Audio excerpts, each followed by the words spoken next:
नमस्कार ओडिशा समस्त को शुभ सकाळ। आज हूँ 24 तारीख डिसेम्बर मास बुधवार।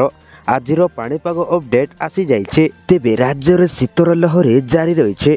गत किछि दिन हेला क्रमागत भाव में शीत लहरी जारी रही। आसंता 4 दिन पर्यंत घन कुहुड़ी पर 7 जिला को येलो वार्निंग जारी करिछि पाणीपाग विभाग केन्द्र।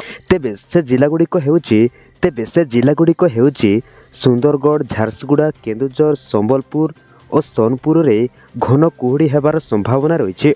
ए सब जिला को येलो वार्निंग जारी करिछि पाणीपाग विभाग केन्द्र। तेबे आसंता 7 दिन पर्यंत राज्य में यह तापमात्रा जारी रहिबो। सर्वनिम्न तापमात्रा रे विशेष परिवर्तन हेबो नै बोली कहिछि भुवनेश्वर स्थित आंचलिक पाणीपाग विभाग केन्द्र। तेबे सर्वनिम्न तापमात्रा 4.5 डिग्री रही। गत 24 घंटा रे कोरापुट रे 5 डिग्री सेल्सियस तापमात्रा रेकर्ड करा जायछि। तेबे राज्य में घन कुहुड़ीर आस्तरण अभ्यंतरण ओडिशा रे अत्यधिक स्थान में स्वल्परू मध्यम धरणर कुहुड़ी अनुभूत हेउछि। तेबे 24 तारीख तथा आज 27 तारीख जाए सुंदरगढ़, झारसुगुड़ा, कंधमाल, केन्दुझर, बलांगीर और सोनपुर रे घन कुहुड़ी दृश्यमान हो पारे बोली पाणीपाग विज्ञान केन्द्र पक्षरु सूचना दिया जाइछे। आगामी 24 घंटा मध्य राज्यर प्राय समस्त जिले में साधारण तापमात्रा रही। तेबे बुधवार तथा आज कोरापुट रे 6 डिग्री, फुलबाड़ी रे 8 डिग्री, बौद्ध और नवरंगपुर रे 9 डिग्री, बलांगीर, अनुगुल और भवानीपाटना रे रातिर तापमात्रा 10 डिग्री रही।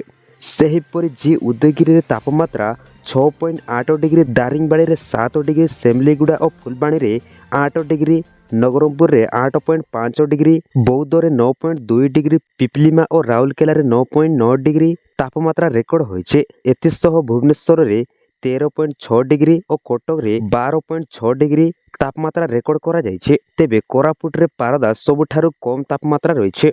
कोरापुट रे 5.5 डिग्री रेकर्ड करा जाइथवा बेले आसंता 27 तारीख जाए राज्य रे घन कुहुड़ी दृश्यमान हो पारे बोली आकलन करिछे भुवनेश्वर स्थित आंचलिक पाणीपाग विभाग केन्द्र।